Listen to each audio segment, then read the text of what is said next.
Tahun 1914, saat semua hal lagi berkembangnya, mulai dari teknologi, transportasi, pendidikan hingga fashion, tidak ada satupun yang menyangka kalau pada masa yang dianggap indah itu akan ada kejadian besar yang terjadi. Perang Dunia Pertama. Perlu diketahui, pada masa tersebut formasi kekuatan dunia tidak seperti sekarang yang didominasi Amerika Serikat, Rusia, dan juga Cina. Pada masa tersebut, formasi kekuatan dunia dipegang oleh 4 kekuatan. Kerajaan Austria-Hungaria, Kekaisaran Ottoman, Kekaisaran Jerman, dan juga Kekaisaran Rusia. Hubungan di antara keempatnya lumayan mudah dimengerti. Austria-Hungaria berkawan dengan Kekaisaran Ottoman. Dua kekuatan besar ini dipisahkan oleh negara-negara kecil yang memerdekakan diri dari keduanya, seperti Serbia, Romania, Bulgaria, dan lain-lain. Semua negara kecil ini merdeka berkat bantuan dari Rusia yang jadi musuh dari Austria-Hungaria dan Ottoman. Sentimen antar wilayah pada saat tersebut memang sudah mulai memanas, namun tidak ada satupun yang berani mengumumkan perang. Momen yang kemudian dianggap menjadi awal terjadi di wilayah Austria-Hungaria, tepatnya di Sarajevo.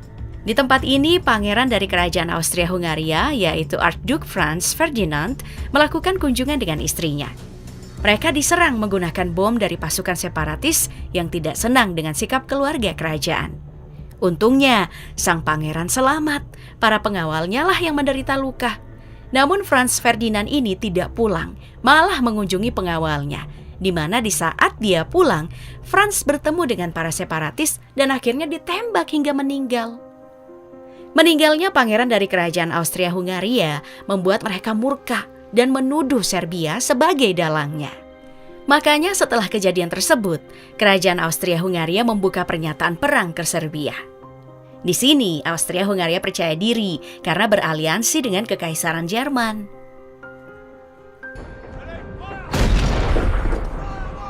Perang pun dimulai.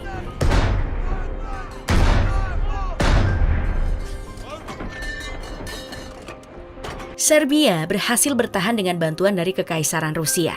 Kemudian, Rusia yang berkawan dengan Prancis juga mendeklarasikan perang pada Austria-Hungaria dan juga Jerman. Aliansi ini pun kemudian membuat perang menjadi semakin melebar. Eskalasi dari perang ini tentu saja tidak cuma sampai di situ, dan semakin hari semakin menjadi-jadi. Kekaisaran Jerman yang pada saat itu memiliki kekuatan militer paling unggul punya strategi terbaiknya dengan mengandalkan Rusia yang terkenal lamban dalam persiapan perang.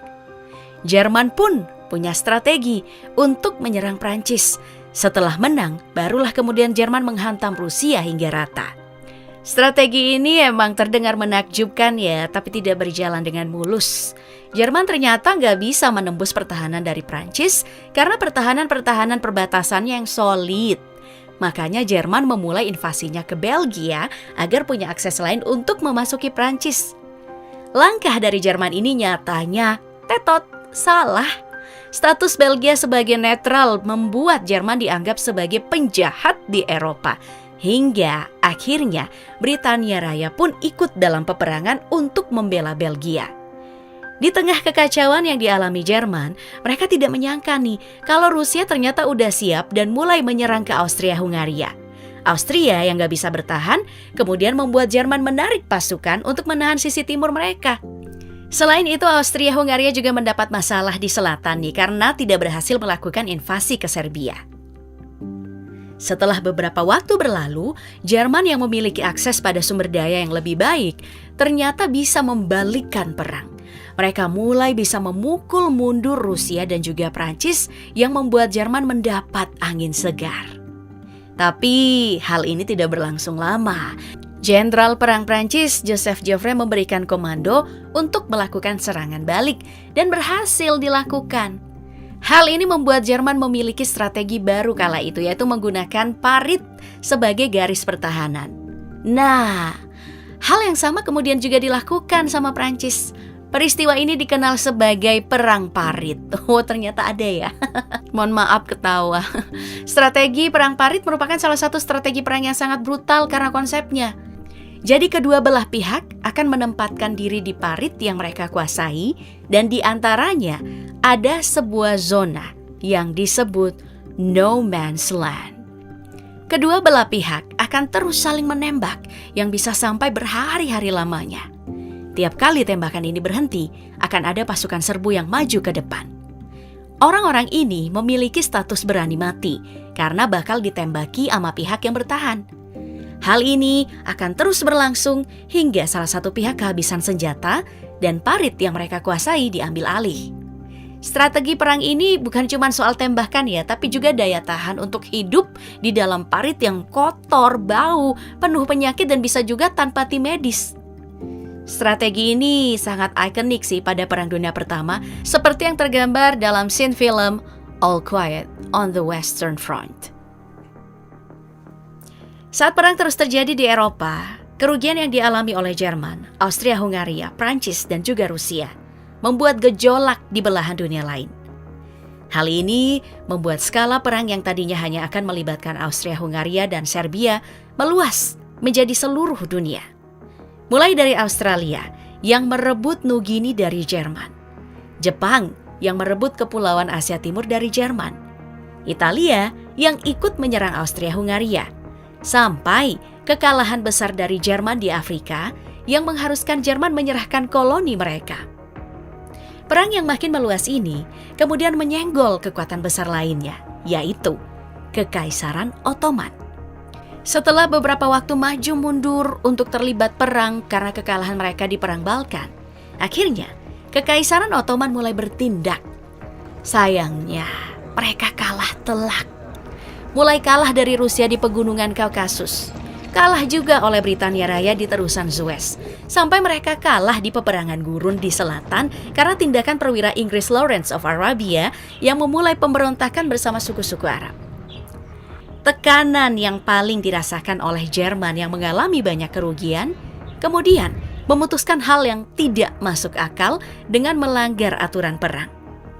Jerman mulai menyerang warga sipil, seperti menjatuhkan bom di wilayah perkotaan Inggris, menyerang parit musuh dengan senjata kimia, dan juga menyerang kapal-kapal pengangkut rakyat sipil. Nah, dari sini skala perang yang terjadi makin membesar dan melibatkan banyak negara baru.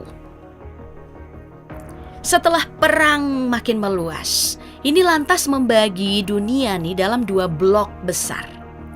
Blok sekutu beranggotakan Kekaisaran Rusia, Prancis, Britania Raya, Italia, Amerika Serikat, Rumania, Jepang, Serbia, Belgia, Yunani, dan beberapa suku Arab. Kemudian blok sentral diisi oleh Kekaisaran Jerman, Kerajaan Austria-Hungaria, Kesultanan Utsmaniyah, dan juga Bulgaria. Perang yang dimulai pada tahun 1914 ini kemudian berlanjut hingga 1918. Nah, dalam tahap akhir perang, sumber daya menjadi kunci penting nih, karena semua mulai kehabisan tenaga, terutama pada aktor utama perang. Prancis mengalami pemberontakan di internal militernya. Lalu Jerman dilanda kelaparan dan Rusia mengalami kerugian besar di segala aspek. Hal ini membuat perang tinggallah masalah waktu. Nah, negara pertama yang tumbang adalah Rusia dengan terjadinya kerusuhan di daerah Petrograd. Kerusuhan ini kemudian berubah menjadi revolusi sosial di Rusia yang menjadi cikal bakal kelahiran Uni Soviet. Kerusuhan ini adalah berkat bagi Jerman nih, karena udah bisa fokus menyerang Prancis dan Britania Raya. Sayangnya, serangan Jerman ini kemudian gagal karena Amerika terlibat dalam perang setelah lama berdiam diri. Amerika terlibat karena Jerman terbukti mengirim pesan pada Meksiko untuk menyerang Amerika. Amerika menjadi kunci nih karena sumber daya mereka tidak terkuras karena perang. Apalagi Amerika menjadi supplier senjata bagi kedua kubu yang membuat ekonomi Amerika malah melambung hingga puncak masa tersebut. Kedatangan Amerika memberi bantuan pada Prancis dan Inggris, kemudian mengakhiri perang tersebut dengan kekalahan blok sentral. Dimulai dari Bulgaria, Kekaisaran Ottoman, Kerajaan Austria, kemudian Jerman, akhirnya menyerah pada 11 November 1918. Perang ini menjadi noda besar bagi sejarah manusia. Korban yang jatuh mencapai 10 juta jiwa untuk pasukan sekutu dan 8 juta jiwa untuk blok sentral. Akhir dari Perang Dunia Pertama ditandai dengan ditandatanganinya Perjanjian Versailles pada 28 Juni 1919. Perjanjian ini berisi konsekuensi yang diterima oleh Jerman. Mulai dari wilayah teritorial mereka, kawasan Alsace-Lorraine menjadi milik Prancis. Kawasan ini berisi sebuah ladang batu bara yang akan dikelola Prancis selama 15 tahun. Kemudian, koridor penghubung Jerman dan Prusia Timur menjadi milik Polandia. Lalu koloni Jerman diberikan pada Prancis dan Inggris. Selanjutnya, ada persoalan militer. Jerman dibatasi hanya boleh memiliki 100.000 pasukan, 6 kapal perang, dan tidak boleh memiliki kapal selam, serta tidak boleh mendirikan angkatan udara. Berikutnya, ada juga ganti rugi perang, di mana Jerman diharuskan membayar 132 miliar nilai emas. Nah, yang terakhir datang dari sisi politik. Jerman dilarang masuk PBB dan harus menerima rasa malu karena menyebabkan Perang Dunia Pertama. Oke, baik. Itulah tadi Perang Dunia Pertama. Siapa sangka kematian seorang pangeran kerajaan bisa menjadi penyebab terjadinya perang yang mengorbankan jutaan nyawa.